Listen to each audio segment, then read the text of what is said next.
Salve, salve, rapaziada, estudantes de teologias e teólogos do meu Brasil, graça e paz, pessoal. Pessoal, estamos aqui para dar continuidade ao vídeo Tela Crente, tratando e abordando mais uma das curiosidades bíblicas. Neste vídeo, pessoal, nós vamos tratar do assunto acerca da corrupção geral do gênero humano, que está engajada dentro de Gênesis capítulo 6, ok? Eu estou usando aqui uma versão da apologética, ok? Estou usando aqui também... vamos lá. Estou usando uma versão da Torá, versão Sefer, ok? Estou usando também a nossa querida King James, do Senhor James. Bom, sem mais delongas, solta a vinheta.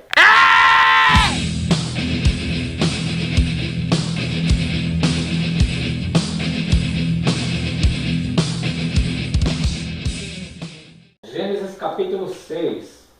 Algumas pessoas usam os termos para acrescentar que esta passagem ela fala acerca de anjos caídos e que tomaram as filhas dos homens e nelas coabitaram e tiveram filhos. E esses foram os Néfilins, ou seja, os gigantes, né? É difícil, né, pessoal, digerir tais concepções, mas vamos ao que interessa. Apesar que é um conceito bem interessante. Ela diz assim: e aconteceu que os homens começaram a multiplicar-se sobre a face da terra, e nasceram-se filhas. Viram os filhos de Deus que as filhas dos homens eram formosas, e tomaram para si mulheres de todas as que escolheram. Havia naquele dia gigantes na terra, e também depois, quando os filhos de Deus entraram nas filhas dos homens, elas geraram filhos. Estes eram os valentes que houve na antiguidade, os varões de fama. E viu o Senhor que a maldade dos corações dos homens eram constantemente má. A King James, ok? Versão King James atualizada, que diz assim: a malignidade humana e o juízo. Ela diz assim, capítulo 6, Gênesis: então, quando a humanidade começou a multiplicar sobre a face da terra e nasceram muitas mulheres, os filhos de Deus viram que as filhas dos homens eram atraentes e escolheram para si aquelas que lhes agradaram os olhos. Então, declarou o Senhor, por causa dessas coisas, aquelas coisas que está sendo ditas lá. Então, mais uma vez aqui não fala absolutamente nada sobre seres espirituais, ok? Vamos à Torá, versão Sefer, Bereshit, capítulo 6, Gênesis capítulo 6. E foi quando começou o homem a multiplicar-se sobre a face da terra, e nasceram-se filhas a eles. E viram os filhos dos senhores que as filhas dos homens eram formosas, e tomaram para si mulheres de todas as que escolheram, e disse o Eterno: não lutará comigo meu espírito por causa do homem, que sempre, para sempre, porque este é carne. Estranho que aqui também não fala nada acerca de anjos, aqui fala de homens, filhos dos senhores. Pessoal, eu quero enfatizar aqui e criar um ênfase nessa prerrogativa aqui da Torá, que é a mais explicativa possível. Essas são as versões que vieram de João Ferreira de Almeida na nossa língua, está muito bem traduzida, principalmente, na minha opinião, uma das melhores, que é a King James, ok? Que por sinal é emprestada, não é minha. Mas eu gostaria de focar aqui na Torá, pelo simples fato da explicação lógica acerca desses senhores. Quando fala de varões da antiguidade, homens altos ou de grande estatura, não está falando de tamanho, mas está falando de hierarquia ou de nobreza. Nós entendemos que a filosofia faraônica, ela trabalhava dentro de um conceito de pirâmide, ok, pessoal? Esse é o conceito religioso da idade, ok? Que seria justamente a ideologia antiga era Faraó, ok? Era o Deus homem, entendeu? Junto com o conceito sacerdotal, ok? Que era o sacerdote, ok? E tinha também a nobreza, ok? Essa daqui era a nobreza, que são os ricos, os bem-sucedidos, pessoas de grandes escalas aquisitivas, ok? Os nobres, ok? E os mercadores, ok? Aqui,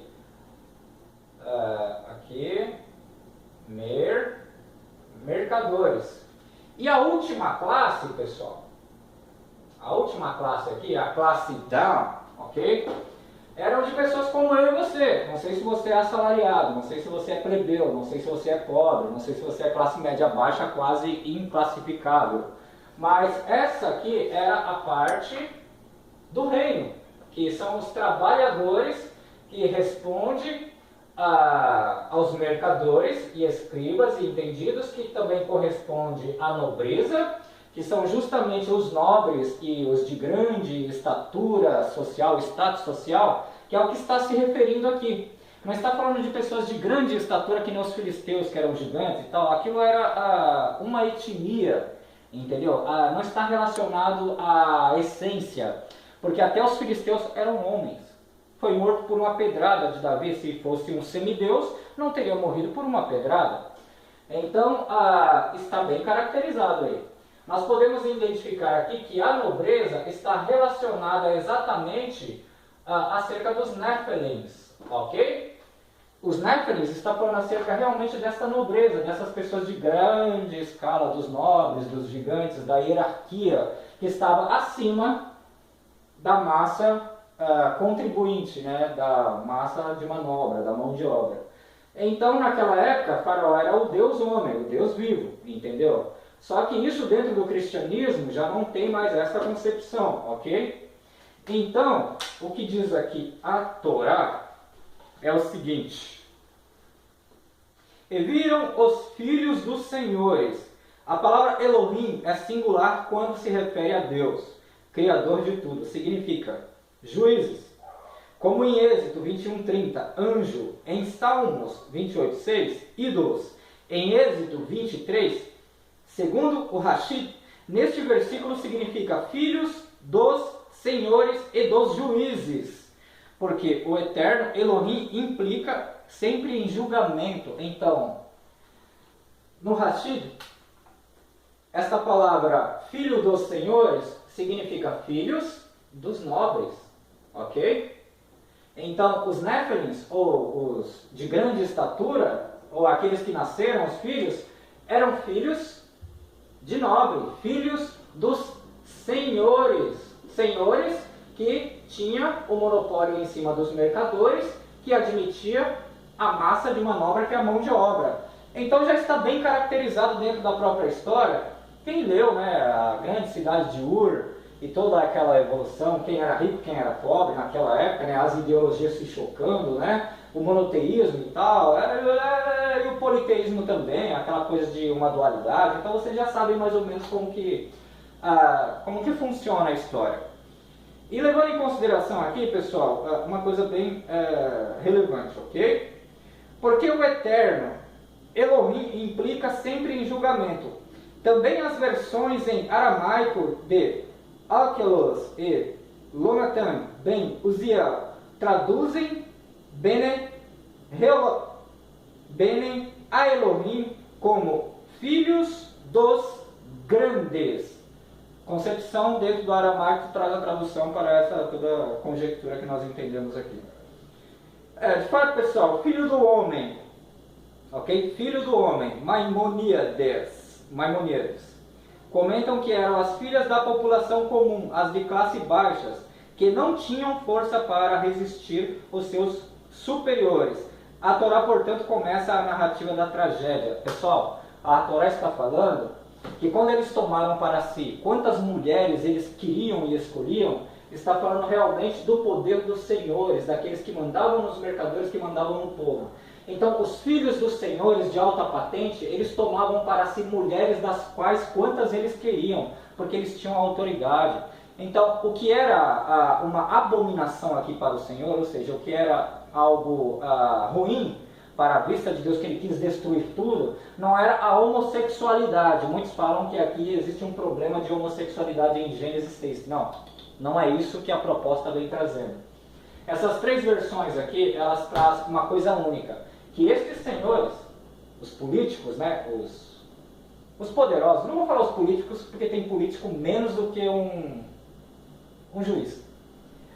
Então, esses senhores aqui, a nobreza, os filhos deles, eles se aproveitavam e tomavam para si as mulheres que eles queriam, casadas, não casadas, concubinas, não concubinas. Então eles tomavam mulheres sem a sua própria aceitação. Às vezes as mulheres não queriam ir com eles, eles tomavam para si a si mesmos, à força. Então isso afetou o caráter de Deus e a sua vontade. Ele se arrependeu, segundo a trama, de ter feito o homem. E toda a concepção em si, em geral, toda a concepção dentro das traduções, elas trazem uma relevância para a destruição da raça humana, exceto aqueles que estavam dentro da arca. Então nada aqui aponta para seres espirituais, a não ser o Espírito de Deus que ele recolhe e retira e diminui o tempo de vida do homem, que é para 120 anos. Nada mais. Então, pessoal, vocês gostaram da simples observação? Eu ia colocar uma referência aqui em Mateus, mas deixa para lá. Acho que só isso daqui já dá pano para manga para muita discussão. Dê a sua opinião. Vem aqui embaixo nos comentários desse vídeo. Dê a sua opinião, o seu expoente acerca dessa linha de pensamento. Você acha coerente? A mais coerente que eu encontrei foi na Torá. Bom, se você quer aprender sobre grego e hebraico, vê aqui, ó, neste link que está mostrando aqui em cima, você vai entrar em contato com o Instituto Elohim de Manaus, do diretor professor Euler Lopes. Se você quer aprender hebraico, quer aprender grego, koiné, quer aprender línguas vernáculas, acesse esse site, esse link que está sendo postado ou aqui, acho que é aqui. E você entra em contato com o Instituto Elohim e lá você pode fazer uma assinatura e pode elaborar um projeto bacana para você trabalhar com crítica textual e gramática, ok? Desculpem. Então, dê a sua opinião aqui nos comentários e traga a sua linha de pensamento, que será muito útil para a nossa elaboração e crescimento intelectual, ok?